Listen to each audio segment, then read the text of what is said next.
Well, whether it's hot, whether it's cold, whether it's hot, Frankie's got the weather we got. Wait a minute.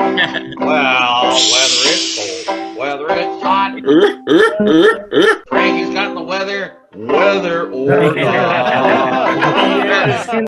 It's Thursday, January 16th. At the time of recording, I'm Joey, only the Caribou Weather Dude. Welcome to the show, the Meteorological Report. Comedy plus meteorology equals comediorology. It's your show about how much the weather sucks everywhere. Tonight's a very special episode because we got meteorologist Chris Calais down there. He's standing just outside Bourbon Street in New Orleans. He's been down at the American Meteorological Society annual general meeting. It's the 105th time they've met, and everybody is very eager to hear his reports. We've also got meteorologist Mark Ingalls with us. Not with us, but he sent us a bunch of videos today that we're also going to be watching that are from the American Meteorological Society. People he's interviewed and whatnot. Of course, we got Frankie McDonald and the whole cast and crew. We'll have Brandon Houck as per usual. We got Chris Calais, like I just said. Hilding is here. We got Justin. And what about Imogen Bailey? I don't know where she is. Haven't heard from her in a little while, except for just some very brief business talk last week about the show. Hopefully, we see Imogen sooner than later this season. And what else we got there? We got Justin from Weather Center in Manitoba. So we will roll with you in just 1 second, Frankie. We are on CFUR 88.7 FM, CKUW 95.9 FM, CFBX 92.5 FM, and Rogers Television across British Columbia. Just to show you what's coming up tonight, Frankie, here is Mark at the American Meteorological Society annual meeting, buddy. I just got the fat check for pushing that. My name Mark Ingalls. Pushing that agenda. It says here, HARP, climate change, whatever, in my banking. Hello, everyone. Mark Ingalls here at AMS in New Orleans. The weather is very Vancouver-like, which I love, but it sucks because we have an outdoor pool in our hotel. I am here with rare contributor who should be on the Meteorological Report more often, Chris Calais. Hey. Chris, why are you never on the show? 4 kids and working shift. Now, by now that I'm off shift, I should have time to be on more often. Chris thinks he has a life. He does not. Anyway, I'm not gonna be live this week, but we will have some interviews for you from other meteorologists here at the convention. So stay tuned for that. Have a good week, everyone. Hello. Hey. Okay, my name is Shaquille Baxter. I am from Portland, Oregon, but I am a Houston Texan, and I am a meteorologist. I should take this gum out my mouth. All right, now we're getting serious. Let's do it. Okay, Houston, Texas. And what is the weather that you miss the most from Houston now that you live in Portland? From Houston, I miss the flooding rain. We get rain in Portland, but it's way more exciting when cars can just take off down the street and end up. So after working in energy, you want to transition to the insurance industry, right? That sounds like a great idea. All right, thank you, Shaq. Yes, sir. Hi, I'm Dr. B. Stout. I'm the coastal director at Virginia Tech, and I'm excited to be here at the AMS conference in New Orleans. And I'm from Hampton, Virginia. And what are you most excited about working with Coastal Resilience? Oh, I really get excited about working with our faculty and helping them to be able to make connections, to be able to solve the big coastal problems that we have in Virginia and on the east coast of the United States. So I'm excited to be able to coordinate with NOAA. I have a NOAA grant where we're going to work with Maryland and Delaware and Virginia to engage with the extension team in each of those states and with Seabrand, and I'm excited to help train extension agents to be able to talk about coastal resilience and coastal problems with agricultural communities and farmers. More from Chris Calais and Mark Ingalls later on the show, but first, Frankie McDonald. Frankie! Can you yodel for us? Frankie!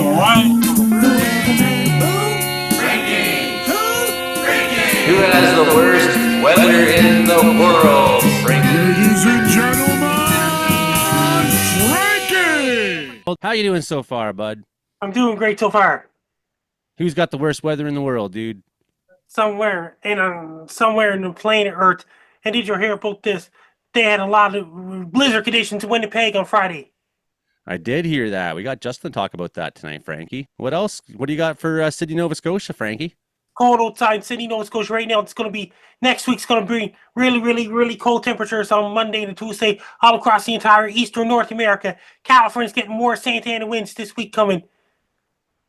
Then it's going to bring lots of rain on Sunday in Nova Scotia and all across Quebec and all. It's going to bring lots of snow on Monday in New Brunswick before the weather turns brutally cold all across New Brunswick, Canada. In Quebec, where Base Guy lives, it's going to get extreme cold. Where Trey Campbell lives in Austin, Texas, this Sunday and Monday coming up. Then it's going to warm up again where Trey lives as well. Then it got lots of snow hitting for Houston, Texas possible this week. It's going to bring extremely cold temperatures in central United States. It's going to bring extremely cold temperatures in northwestern Ontario this Sunday and Monday as well, including Winnipeg, Manitoba. After a blizzard, it's going to bring bitterly cold in Winnipeg and Churchill, Manitoba, where Joe Stover lives. It's going to bring cold weather. And California's getting more Santa Ana winds, causing a lot of fires in Los Angeles right now. And up around Nunavut, it's extremely cold right now. Next Thursday, first sunrise up Barrow, Alaska. What else you got, Frankie? In Central America, lots of rain and thunderstorms going on in Panama right now. It's drier and a little bit of showers in Mexico, Guatemala, Costa Rica, El Salvador, Nigeria, and Honduras. Lots of rain and thunderstorms going on in Colombia, down South America right now. In Venezuela, it's drier right now. Down in Venezuela, a lot of rain and thunderstorms in the Amazon rainforest right now in Brazil, including Rio de Janeiro, Sao Paulo, Brazil. And in parts of Ecuador, lots of rain. In parts of Bolivia, parts of Peru, a lot of rain and thunderstorms in forecast.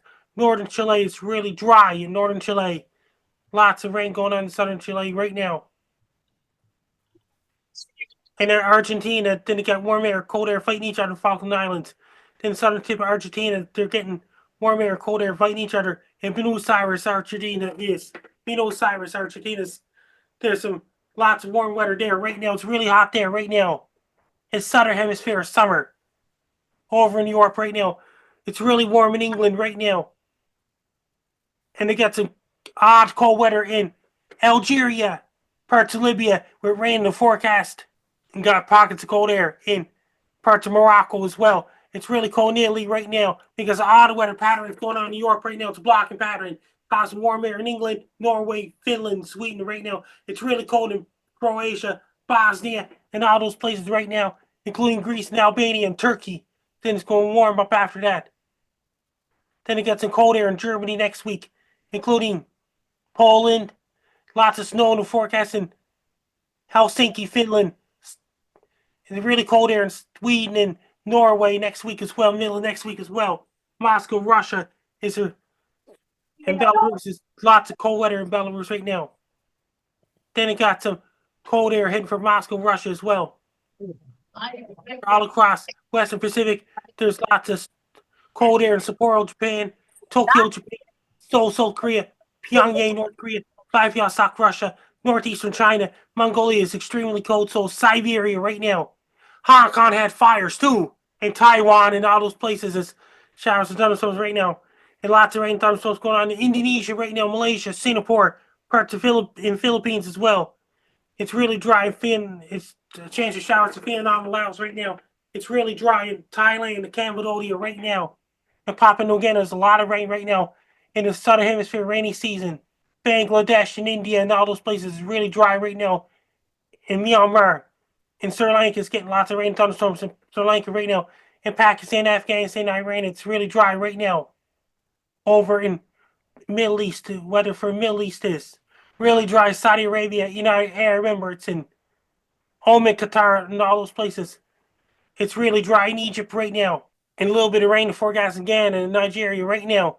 This is their dry season. In Sahara Desert, it's really dry right now. Lots of rain and thunderstorms going on in Mozambique right now, Botswana, and Zimbabwe, Zambia, and all those places right now in Angola. And Madagascar, Africa, La Rio and the Mauritius Islands. The tropical cyclones will be kicking up to high gear in February to March in those places. In Australia, New Zealand will be getting the peak of the cyclone season in March. And the weather in Australia right now, lots of rain and thunderstorms going on in northwestern Australia. There's a cyclone developing off the northwest coast of Australia. It's going to bring powerful winds there, and it's going to miss Perth, Australia. But it's going to be extremely hot in Perth, Australia. They had hail and severe weather in Queensland, coast of Australia, and things like this. It's really hot and dry right now in Central Australia, in part and up around Sydney, Australia. It's really hot and humid in Sydney, Australia, as of right now after thunderstorms. And weather down New Zealand right now is lots of warm weather in New Zealand right now. In Auckland, New Zealand, it's getting showers and thunderstorms in the forecast. It's going to get heavy rain next week in Auckland, New Zealand, Gisborne, New Zealand, New Plymouth, New Zealand, Hamilton, New Zealand. And it's going to miss well in Napier, Hawke's Bay, New Zealand, with a little bit of showers in forecast. Wellington, New Zealand's getting a little bit of showers with Greymouth, New Zealand, Christchurch and Indian Cargill, and down to New Zealand, all those places. Antarctica is still 24-hour daylight. Up in the Arctic is still 24-hour darkness. The first sunrise up above the Arctic Circle will be January 23rd. Frankie with a great world weather report once again. On the panel tonight, of course, we got Chris Calais, as you can see, who's been there. He's our featured guest of the night. Also on the panel is Justin Ortel from the Weather Center in Manitoba. We got Hilding Donaldson in Grassy Plains, BC. We got Hank Vliestra in Wilkie, Saskatchewan, and Brandon Hauk in Brooks, Alberta. Anyone got a question for Frankie, the man? Are we gonna get snow in Portland this winter? Because yes, it's going to get snow in Portland this winter as well. It's not very wintry over there right now. What about New Orleans, Frankie? They're gonna New Orleans supposed to get this winter like weather there too. Next week. Should they buy their collard greens? Should they get their okra ready? Yes. They don't. I don't think they eat too much kale down here. It's more like the collard greens and okra. You know, I started seeing that in the weather models like a couple days ago, a week ago. I don't even know. And I was like looking long term. I was like, wow, that cold spills down, and if that Gulf moisture goes up, well, what's that going to do? And and it hasn't changed much, the modeling, in 8 or 10 days. I don't think really, right? So, Chris, how is New Orleans? New Orleans is great. It's just like party every night, man. It's like I've been down here 4 nights in a row now, every evening. And, I don't stay up super late, but, until like 11 or so, 10 or 11. And it's just been one big party. Just imagine like live music after live music, and, all these bars are all open. They're trying to wave me inside, like they want me there, I don't drink, but like the environment is still a lot of fun. I don't mind being around people who have had a couple. So, but yeah, it's great. Tonight's about 11 degrees Celsius, so it's almost like almost feels tropical, which I guess makes sense since we're down at about 29 degrees north latitude and right on the edge of the Gulf of Mexico, or should I say the Gulf of America if Trump has his way. The Gulf of America. Once we buy Greenland and we rename the Gulf of Mexico to a Gulf of America, apparently that's going to fix all our problems, These are just bait and switch things to get everyone talking about the wrong thing while they destroy your life. Exactly. But yeah, AMS was amazing.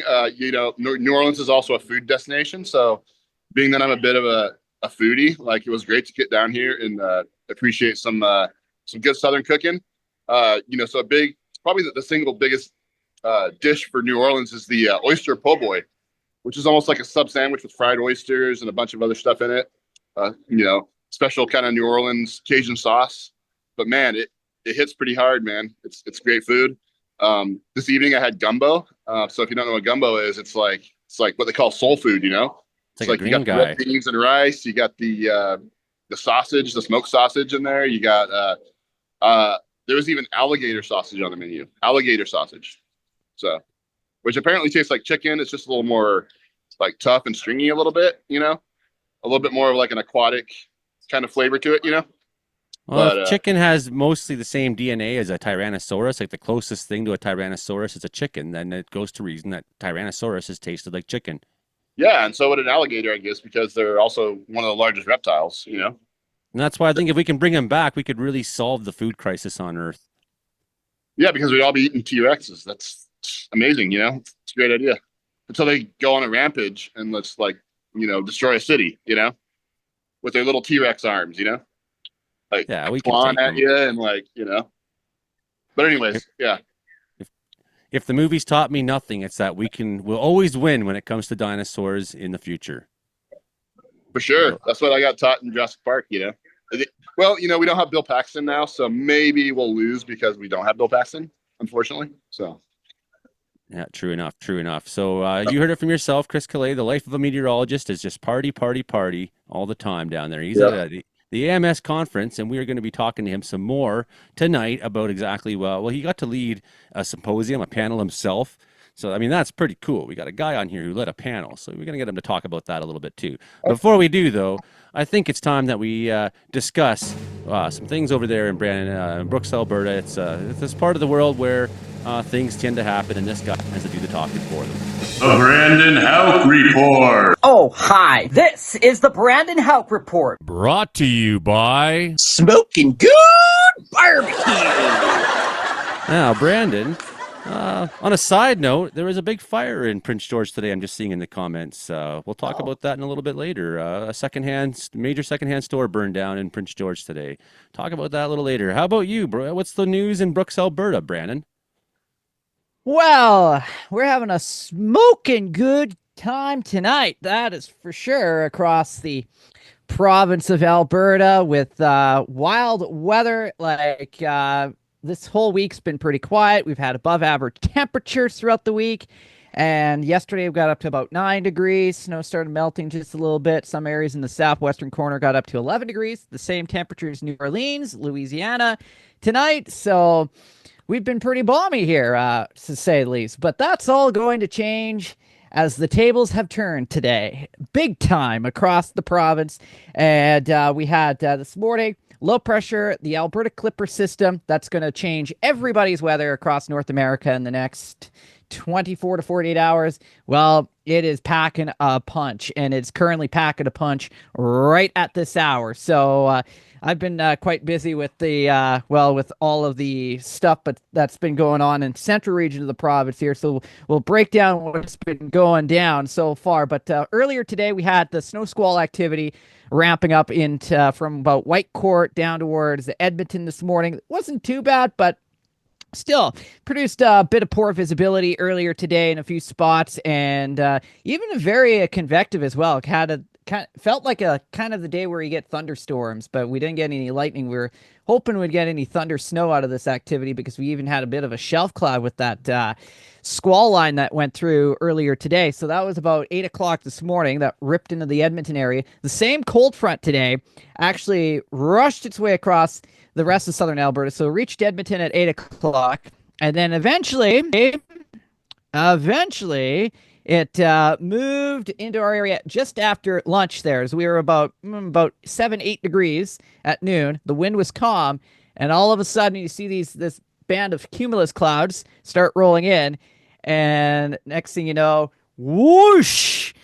Gusts of 70K in about... It probably lasted for 5 minutes, and it went down, settled down, and then by the evening hours, we had a few more kind of convective kind of flurries that rolled in with gusty winds once again, gusting about 60 to 70. The wind has calmed down again, but this is as we set stage for round 3 that hit the Edmonton area this evening with near blizzard conditions and winds gusting 100 kilometers an hour right now in Red Deer at this hour. So it is going to get wild tonight. Winds likely going to gust 70 to 90 kilometers an hour overnight tonight, just after midnight, with a few rounds of snow, and that temperature is going to continue to drop. So just got this message from the Millet Fire Department this last hour, and they say, let us be absolutely blunt. If you are in the area highway tonight, you are putting your life and and others at risk and in grave danger. It is not worth the drive, no matter where you think you should be going.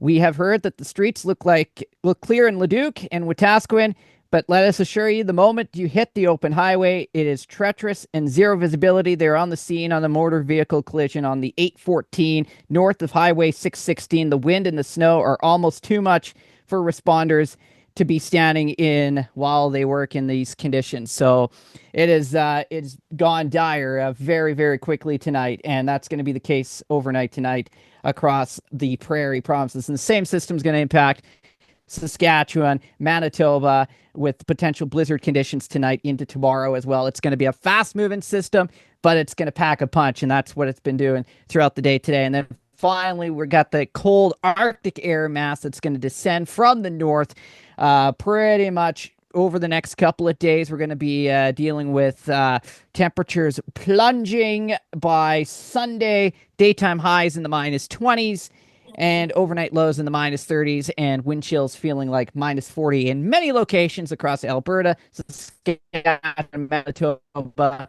But then as we go into next week, we get back into that westerly flow, and that will allow for temperatures to eventually recover from that. Now, this week has been, oh yeah, I know this is the best part, isn't it? This week has been absolutely bonkers for wild weather stories. I guess not wild weather stories. More like wild other stuff that's been going on. A lot of the stuff that's went on this week, I shall not read on the air here, and I will not read that on the air. That will be for another time. But anyways, that's more so for pre-show kind of stuff. So I'll just see what. Oh yeah, Palm Beach, Florida, world record people dressed as dinosaurs, 468 people. I think somebody else can beat that record, 468. I think Drumheller. And then there's a 1,000-pound sculpture of a cow made of butter at a farm show in Harrisburg, Pennsylvania. So that was another thing that happened this week. And Vietnam is snitches are going to get paid for catching bad drivers. So here we always have a lot of bad drivers around. People snitch on them. Well, if you snitch on a bad driver in Vietnam, you'll get paid for doing that. So apparently that's the thing. And then finally, the moment you've all been waiting for. What did the snowboarder give as a housewarming gift? Anybody know? Yeah. No. No answer from New Orleans, right. at least. No answer for New Orleans. I have no clue. So the snowboarder If it's gave as a BC, housewarming probably gift. a bong. Even better. How about a face plant? There you go. You suck. That's a good one. Joining us has been Imogen since then. Imogen the Alien, our co-producer, and Karen Richards and Prince George has also joined in. So we got everybody on the show tonight. Imogen has made it. Imogen's made it, Frankie. I made something. What did you make? Nothing useful today. Hey, Imogen, I sent you a video last night. I haven't seen you in a while. You did. You sent me a bunch of videos, and it looked like you were having a very good time at Dooley's with a lot of people. Steel City. Were you dancing with all the girls, Frankie? At the Steel City in Sydney, Nova Scotia. I was dancing last night. Yes, he was. Frankie parties more. That's what I got major news for you. Bass Guy already changed his schedule for me to on Bass Guy show at 7:50 p.m. Pacific, 11:50 p.m. Atlantic every Friday nights. Bass Guy went from 10 p.m. Atlantic to 11:50 p.m. Atlantic for my interviews. Switch the whole show around just for you, eh, Frankie? Bass Guy changed the format of the show. Tell him we say hi and let him know we're glad he's back on the air. We're glad to see that you're so happy, Frankie. We're so happy. Guess what we got tonight? We got Chris Calais. He's down in New Orleans. He's been at the American Meteorological Society 105th annual meeting. 105 times they had this meeting, and this is the first time Chris chaired. Is this the first time you chaired a session, Chris? Yeah. I chaired. We got a little bit of noise here on Bourbon Street, but yeah, it was the first time I chaired the session of the conference. Basically, the way the AMS conference is structured is about 30 different symposiums. I chaired a session of the basically the energy conference, which is I think weather, water, and the new energy economy is the name of the symposium. But it was a lot of fun. Mostly you're just introducing speakers, keeping track of time. Everybody has a certain amount of time, 12 minutes to present, and then 3 minutes for questions. So making sure it's fair, making sure it's orderly, and that there's none of the rules of the conference are broken by any of the attendees, like no outbursts, that kind of stuff. So, but yeah, it was a lot of fun as far as being chair. That's cool. Yeah. And I got my name in the program, so I guess I'm famous now. You can find me on the internet. Well, that's the thing, Mark's like, well, yeah, he has no life, but I'm like sitting here thinking like I haven't gone anywhere in 4 months. Like, in fact, Yeah. I got the least life of anybody on the show, but I'm I'm putting on the minute Well, ticker on the bottom. It's nice that Imogen's on the show because she should be down here on Bourbon Street partying with everyone else. No, This place she's is not a like, meteorologist, and only meteorologists party all the time. well, she can party tonight though, or maybe she wants to wait for a month until Mardi Gras. Every day's Mardi Gras with the right attitude. Every day is Mardi Gras here. I don't like crowds too much, but this is just perfect. The numbers here are, other than a few crowds at some of the clubs, but it's great. Next Thursday night, so nice and mild. But yeah, I'm just kind of enjoying after the conference, kind of just unwinding a little bit before I hop a plane to head home tomorrow. How many people were at the conference? We had 7,000 attendees, not just in person, but like also online. I would say that conservatively at the conference, there was somewhere around 3,000, might have been a little more. That's a lot of people. That's a big deal. It's a big deal. So tell us about some of the kinds of people that were there. Yeah, it was pretty wild. Like, you got a few segments from Mark, but I rubbed shoulders with the director of the National Weather Service. I was at a presidential forum on New Orleans 20 years after Katrina, and one of the guys who spoke was retired General Russell. I can't remember his name. Honor, I think is his last name. Anyways, he was the general in charge of the cleanup after Katrina in New Orleans. So he kind of goes by the nickname Raging Cajun. So you can kind of get an idea of his demeanor from that nickname. But let's just say that he was the only one dropping a few F-bombs during his talk. And you're in this conference, you're in this big hall with like probably 1,000 other people. Everyone's wearing, half the people are wearing suits. These are all professionals. You got like a 3-star general, just kind of speaking what's on his mind. So he coordinated those efforts. But a couple things he said did stand out to me. One is that natural disasters make the poor poorer and the rich richer. Because we're seeing this in Los Angeles, where you have the Pacific Palisades fire, and you got venture capitalists coming in, or vulture capitalists, if you want to call them that. Probably a more apt description. Coming in and trying to buy these properties for pennies on the dollar. And I don't have any love for rich people like that, but like, clearly there's people taking advantage of the situation. As far as the poor getting poorer, you just have. If I had the balls, I would go down to the lower 9th ward and show you that. But like, it's definitely in worse shape than it was pre-Katrina. You have a lot of houses down there that are still abandoned. That have mud in them, that have rotting walls from the flooding during Katrina. They had something around 9 or 10 feet of water in the lower 9th ward from Katrina with those levees failed. So the part of New Orleans that I'm in is just like, this is the part that's like made for tourism, so it's a completely different, obviously it's beautiful, but it's like a facade, and it's something that tourists will lap up, but it's not the true New Orleans, So I just wanted to make sure that, the true New Orleans was represented, and like, that I kind of felt like that presidential forum was a good place to kind of learn a little bit more about that. And we had a lady on there who I also really enjoyed, who was she's kind of she's like a social justice advocate down here. And I forget her name. It's like, I think her last name's Gardere.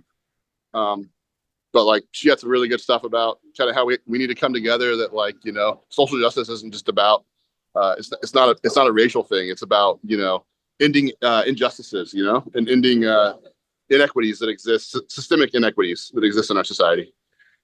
So that was amazing, the whole it's about achieving our potential as a species. Yeah, it was nice to kind of get another perspective besides that of a meteorologist, Yeah, so. That's great. That's really good. The previous guest before Chris was Jason Marshall. Yeah, you missed it last week, Chris. We had Jason Marshall on from Dayton, Ohio. It was a really good episode. My wife's from Ohio. Last week. Columbus, Ohio. Yeah, we hope you can come on more too in the future, Chris. We miss having you on. Yeah, I'll have more time. Obviously, I have to juggle it with work and family, but like I'll have more opportunities to come on. And the other guy, Trey Cable, during the conference. So Trey Cable's doing stand-up comedy. Yeah, it's gonna snow on Trey even. It's gonna snow on Trey even down there in Texas. Mark, well, Okay, well, we got you on the subject, a few minutes ago. You've been to Los Angeles more than probably any one of us here. You live and work on the West Coast of the United States. Tell us your perspectives a little bit about what's happened and what's coming still. I actually haven't been to Los Angeles. No? Funny to ask. My perspective is, before the fires, a rat just ran across the street. Anyways, my perspective is, I think we kind of all deep down inside kind of knew that the Pacific Palisades was kind of a tinderbox, and it was just a matter of time.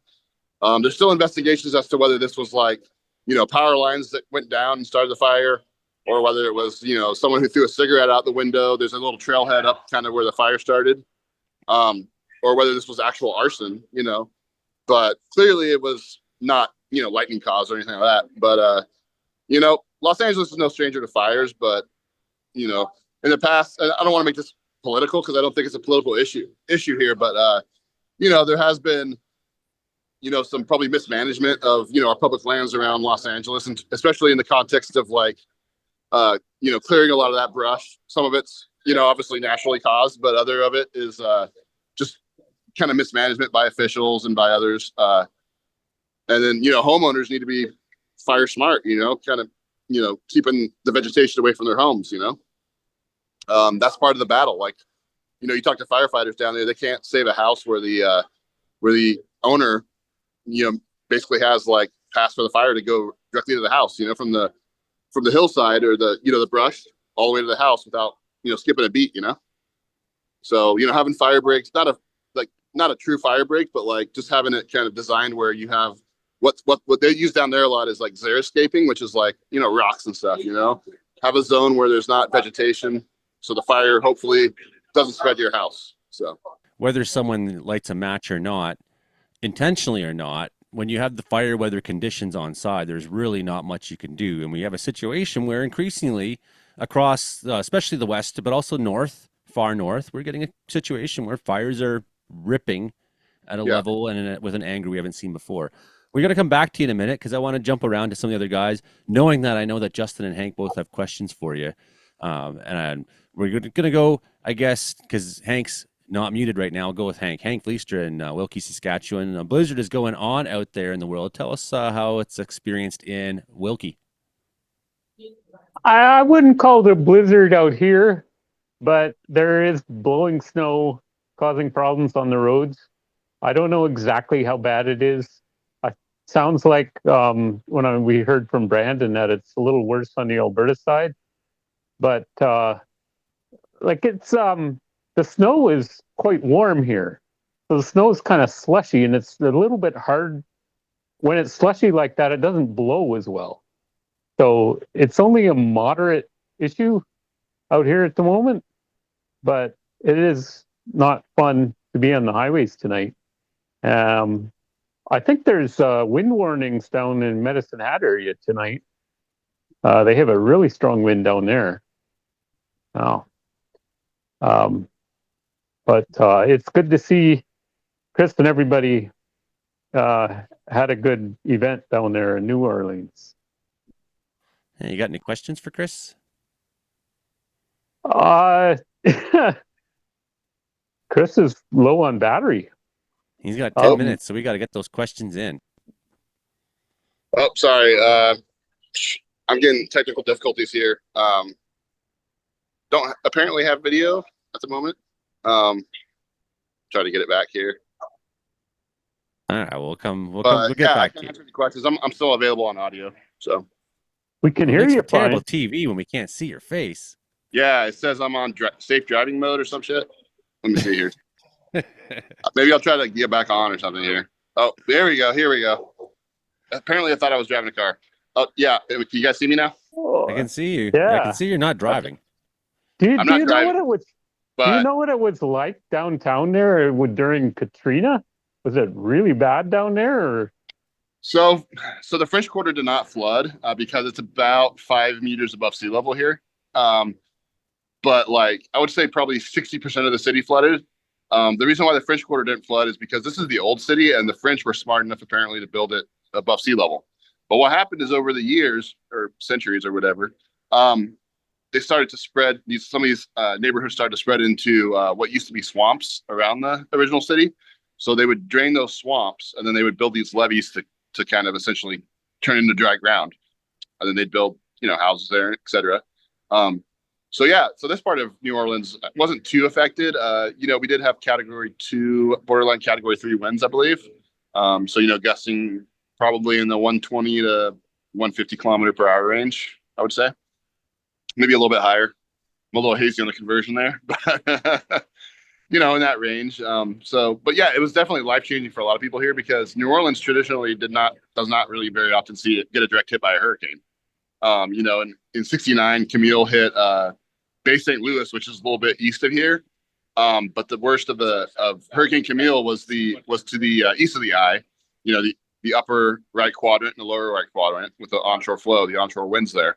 And that spared New Orleans. So, I do think Katrina was probably the worst that most old timers had felt here, including obviously the people who are, lived here at the time. So it definitely is like a once in a generation storm. Hopefully we don't see anything on par with that for a long time to come.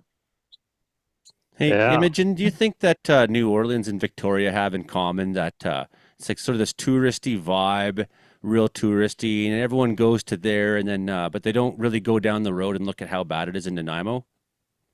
Nanaimo is definitely a swamp. That's for sure. That's where weird feet keep washing up on the beaches.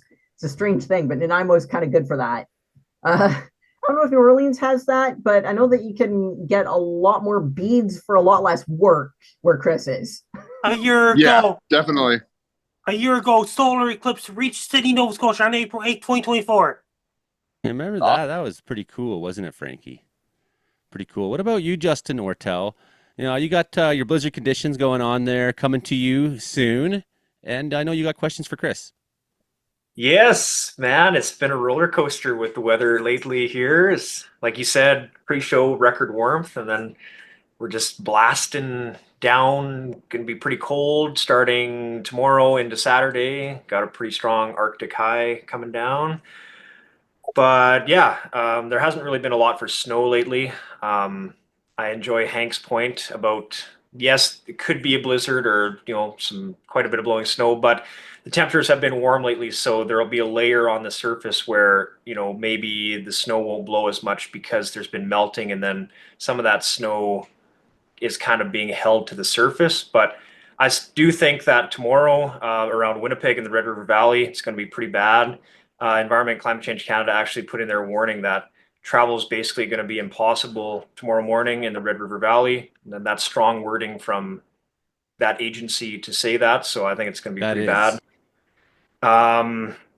But here where I am in Brandon, we're just expecting some blowing snow. I don't think we'll get to blizzard here across southwestern Manitoba, but the main story I think from all of this is just the drastic change in temperature, like minus 50 wind chills across northern Manitoba Saturday through to Monday, Tuesday, minus 40 to minus 45 across the south. But when you go from +2 and then having Saturday, Sunday daytime highs not even reaching, minus 25 or warmer, that's a big change. So I think it's going to be a shock to the system. The other exciting thing is that the Weather Center of Manitoba has a new YouTube channel. So just head over to YouTube and subscribe. The Weather Center of Manitoba, they're almost up to 800 subscribers. So we want to be creating more video content. That's why I love coming on the show, because I'm getting used to doing more video stuff. So that's pretty cool. Try and do a daily forecast every day. So it's a little bit of what's going on with the Weather Center. I wanted to touch on the solar activity too quickly, because it's been very quiet for solar maximum, but there's a lot of sunspot regions now rotating into the Earth strike zone. There hasn't really been many flares yet from what I last checked, but there could be a strong or like a moderate chance for an X-class solar flare over the next 24 to 48 hours. So that'll be something to watch for. But I had a question for Chris, and because we're talking about the snow, what is the most snow that you've experienced? Like amount or blizzard?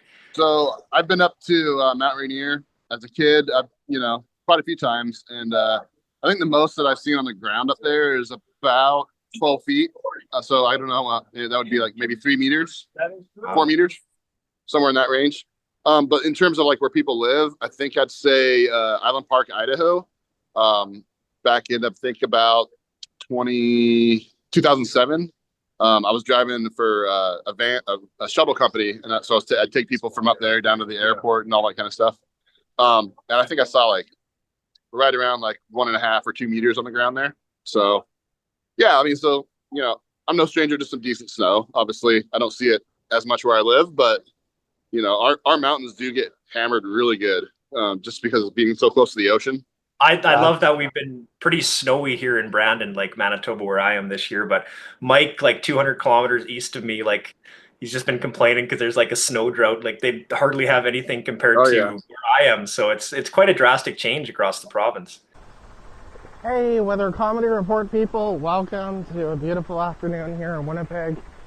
I'm down at the Forks, you can see in the background here. Mild, sunny, and honestly, quite surprised I don't actually have to wear my scarf, my mitts for once. Just turn around here. That's what it's like down here at the river trail. If you're wanting to come to Winnipeg, definitely check out the river trail. Some really beautiful area down here. Just make sure you don't get chased by a bunch of turkeys on the river trail. We've seen some turkeys here in Winnipeg at some times in the winter months. Joe Stover, that's my kind of goose. Can you please come over, give us a Churchill report? For the play dead note. He's a CKUW radio host. You can never have enough Joes. Polar bears eat dead things. Hello, everybody. Joe Stover here in Churchill, Manitoba, where we've got a blizzard on the go, as you can see. We've got winds that are gusting about 70 kilometers or so. Temperature right now is minus 31 with the wind chill creeping up to minus 50. Not supposed to stay like this forever and ever, but our first big blizzard of the season. And of course, southern Manitoba is getting a bit of a wallop too. Blizzard tip number 1, have a nice beard because it helps with the face, and then also the longer that you're out there, you get kind of this cool kind of Yeti abominable snowman thing going on, and the chicks dig it, I assume. Anyway, from Churchill, Manitoba for the Meteorological Report, I'm Joe Stover. Question from the comments. Chris, is there anything new coming up in meteorology 2025? What is the most useful thing you learned at the conference, Shelley asks? Well, we talked about DESI. Well, I don't know. Did we talk about DESI any on this segment or on this? No, that was in the pre-show. Yeah.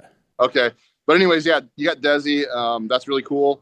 But yeah, some of the research is just like. So I attended a talk that was just talking about like new research into like lightning, and there's going to be a whole nother generation of ghost GLM lightning mappers coming out in 2032. So they went into some of the you're going to be able to see like individual strikes on there instead of just seeing like an area of strikes. You're going to be able to actually trace like the actual lightning bolt on there. So like how like you get bolts that can be up to like several hundred kilometers long, and linked between storms, like in a squall line, for instance. So you'll be able to pick out the path of those lightning strikes on the actual satellite image. So that's going to be really cool. So it's all advancing really, really quickly. Obviously, there's advances in AI modeling. Seems like every other week we're getting a new AI global model to add to our database. For better or worse, obviously, my opinion is that the AI is a little bit of a black box, and you don't know whether you should trust what you're getting out of it if you don't understand the processes behind it. So we need to work a little bit more on kind of understanding what's going on in that black box, so that we can kind of it's tough to trust anything, especially out like 10 or 15 days if you don't know what assumptions are being made, or what the AI model is looking at in terms of pattern recognition. That's probably the best use of AI, is like to find patterns in data that is that is noisy and we don't know exactly where to look for those patterns, but it knows because it can go through millions and millions of data points instantly, or pretty much instantaneously. It's becoming a lot more complex, I guess, is how I would put it. The days of just, breaking out like a synoptic map and drawing some lines and like, some isobars or whatnot and understanding what's going on, that's still good, but like, there's so much going on that, in the next 20 years, I don't even think we're going to recognize a lot of aspects of the science, and especially, all the modeling advances, in the next 20 years.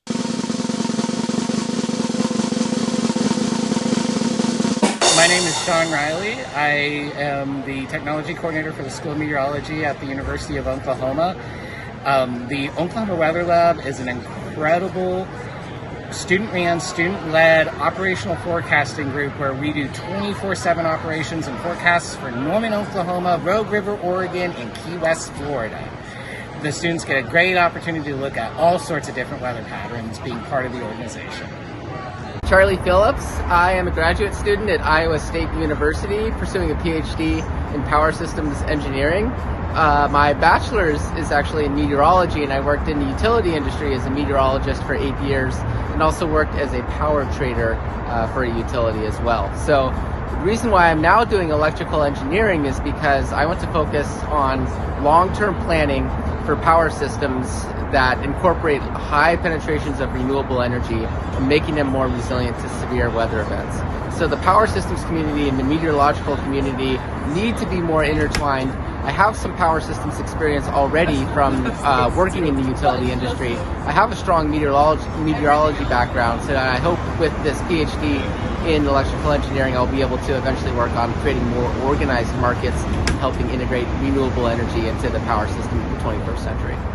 Hello, my name is Ryan Myhook. I am a meteorologist from Portland, Oregon, working for Avangrid Renewables, doing energy forecasting. But I do have prior experience over the past decade doing operational forecasting across BC, which time I've gained a wealth of experience in terms of understanding some of the different microclimates and nuances about forecasting across the province. So a few interesting talks about is, especially on the North Coast, up in the Chateau area, there's some really interesting features and challenges in forecasting around the Terrace and Kitimat, Stewart, Nass Valley, Prince Rupert areas. As many people up there know, they get a lot of precip through the winter months, but one of the big challenges is determining the precip types that they're going to see, especially when you have a lot of situations over multiple day stretch or even a week or two plus where temperatures are essentially hovering between -1 and +1, and you're trying to gauge whether they're going to see wet roads or they're going to see 10 to 20 centimeters of snow.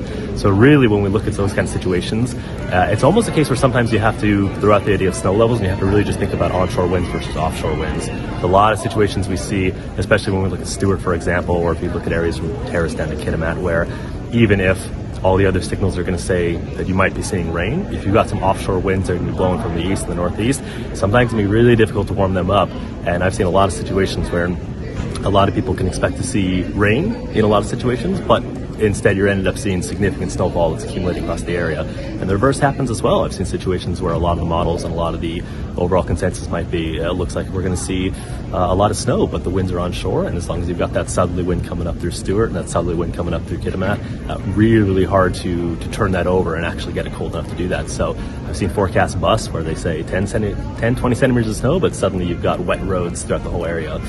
And one of the interesting things is when you're doing that is you're thinking about where north to south along that boundary are we actually going to see the transition from rain to snow or from snow to rain. And sometimes it can be like a wall where you're driving northwards and it's not an elevation distance, it's just when the influence of either the sea breeze or the land breeze cuts off and you end up with driving from the rain and then you turn the corner and suddenly you're in the thick of the snow. So I think anybody from that part of the world is familiar with this kind of situation and sees it a lot in the winter, but I think that's just one small example of one of the many things we could talk about the interesting dynamics and nuances across the British Columbia province. Hello, my name is April Elliott. I am a real-time meteorologist at Avangrid Renewables in Portland, Oregon. I'm also on the Executive Council for the American Meteorological Society's Oregon chapter. And one thing I'm really excited about with AMS is that right now we are increasing our outreach and trying to get a wider demographic to become more involved with AMS. And this is extending beyond some of the things that we've been doing in previous years. So this includes reaching out to middle school and high school students, additional college students in the area, and just those in the community. That's what I meant to say, Frankie. 300,000 subscribers. Congratulations. Yes. Hey everybody!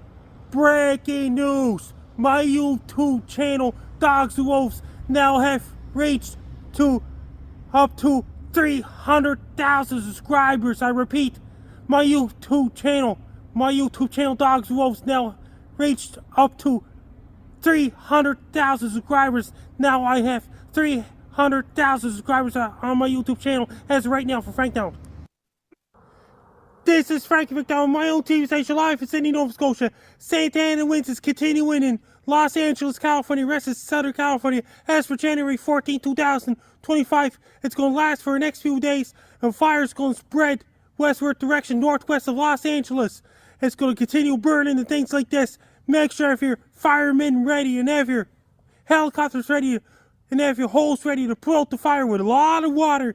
Make sure have a lot of water ready to put out the fires, because the St. Anna winds are going to get really worse. It's going to burn for the next few days in Southern California, and winds are going to be really powerful in Southern California, especially in Los Angeles and surrounding areas, and fire's going to get really bad. That's going to cause a lot of smoke up in the skies. Have your N95 masks ready, because the winds are going to be really strong. It's going to trigger more fires in outside of Los Angeles and the rest of Southern California. Be extra prepared, be mentally prepared for people living in Southern California. It's going to continue as for Tuesday, January 14, 2025. It's going to continue for the next few days. Take care, stay safe. And don't get caught in the St. Anna winds. Stay away from the fires and don't go near the fires. If you see any fires, don't go near the fires, nor more smoke. Don't go near the smoke either. Be safe. Okay, here we go. Okay, guys, we're going to do a guy being chased by a ton of gorillas. There's a ton of gorillas after me now. There's a ton of gorillas after him. He's running. He's off on the run. There's a lot of gorillas after me now. There's a ton of gorillas after him right now. Frankie's on the run. There's so many pack of gorillas after me now. So many packs of them even.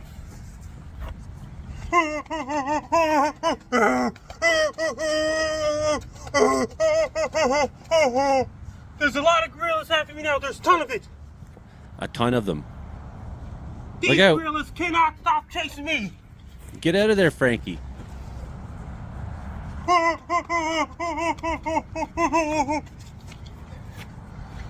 My goodness.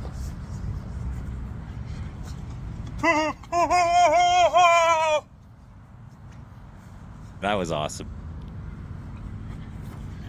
There's even more gorillas. There's even more of them now. There was a ton in a pack, and then there's packs, but now there's even more. Frankie's still running. The gorillas are after him. He's on the run right there in Sydney, Nova Scotia. There's so many pack of gorillas. So many packs of them. It's unreal. No one's ever heard of such a thing in Sydney, Nova Scotia, but it's happened this week, friends. Well, as we know, because Frankie was on the show tonight, he is okay. The gorillas finally got away. They got away. Thanks for watching. I'm Frankie MacDonald. That's my favorite video in a while. This is Frankie McDowell, my own TV station live in Sydney, Nova Scotia. Major blizzards headed for Winnipeg, Manitoba on Friday, January the 17th, 2025. It's going to bring blown snow, drifted snow, and things like this. Winnipeg, Manitoba is going to bring near zero visibilities in Winnipeg and the surrounding areas. It's going to bring really cold temperatures. Dress really warm, wear your warm clothes, and buy extra groceries and things like this to be extra prepared, since it's going to be extremely windy and lots of blowing snow around in Winnipeg, Manitoba, rain in Manitoba, Port Angela, Manitoba. Once the blizzard's over, Winnipeg will be in an extremely cold weather for people living in Winnipeg, Manitoba, and surrounding areas. Be extra prepared. Dress extra warm. Have your heat pumps ready and furnaces ready. Keep the hose warm. Have your ton of blankets ready. Keep you warm as well, because the wind's going to be so strong in Winnipeg, Manitoba. After the blizzard, temperature's going to really cold in Winnipeg and surrounding areas. Stay warm and be safe. Hey everybody, I'm holding the Frankie Doe action figure in my hand. This is a Frankie Doe action figure I'm holding in my hand as right now. It's made out of plastic. It has movable parts. It's great. It's an action figure of me. It looks great all the time. That's a Frank Dome action figure I'm holding in my hand as right now. This is an action figure of me. I need one. This is the Frank Dome action figure. I like action figures more than bobbleheads. And that's the Frank Dome action figure I'm holding in my hand right now. Well, I don't know. Where did they escape to, Frankie? They're everywhere. And Grills finally got away. They got away. They could be anywhere, anytime. They could even be up at your farm, Hilding. Yep. No, we've got interesting weather over here, all right. How warm did you have it today, Joey? I got up to 4.6 or 9 or something overnight last night or this morning. Oh, yeah. Because, yeah, it was about +1 all day today, but yesterday it was up to like +5, +6. And then I went to Vanderhoof to get some parts for my trusty steed, my Bronco. And it was so foggy on the road. I was really surprised last night. It was hard to see where you're going. And I mean, we often have little patches of fog, but not as much as we were having there. It's really something. It's about to get very cold in BC, and maybe not for very long, and not as cold as it's going to get for Justin. And I'm glad. That's why I live on this side of the mountains, truthfully. But yeah. You know, the funny thing is, I love the cold. I love winter. I love snow. I love cold. And I got an art gallery coming up. I'm excited to get some footage of that to show on the show here. And I was just actually down there at Section 6 Brewery in Brandon earlier this afternoon, finding out kind of the placement where they're going to go on the wall and everything. So In some places, how fast people drive in Germany on the Autobahn. 9 million kilometers an hour they're allowed to go, Frankie. There's no speed limit. They could do anything. Cars can go over 500 on the Autobahn sometimes. Yeah, did you see these pictures Justin took, Frankie? They're of snowflakes, and they're like microscopic snowflake pictures that make the snowflake really big, so you can see what a snowflake actually looks like if you were a flea. Yeah, it's pretty neat. Neat stuff. And then over in Dubai, over somewhere in the Arab Emirates, you have 160 km/h speed limit. Yeah, you can just do whatever you want. There's not even roads, so you can just drive through the desert as fast as you want. Frankie, how can everyone find you on the internet? If you want to find me on social media, my thread is at Frankie MacD94. My Blue Sky is at Frankie MacD, and my formerly Twitter is at Frankie MacD. My Linktree is Frankie McDonald. My Facebook is Frankie McDonald. My Instagram is Frankie MacD94. My TikTok is FrankDome94. My Clapper is FrankDome94. My Twitch is FrankDome94. My Snapchat is FrankieMCD1. My YouTube channel, Stocks Wolves, and my LinkedIn is Frankie McDonald. Best luck to you. I'm Frank Dome. You're listening to Meteorological Weather Report every Thursday night at 7 p.m. Pacific, 9 p.m. Atlantic.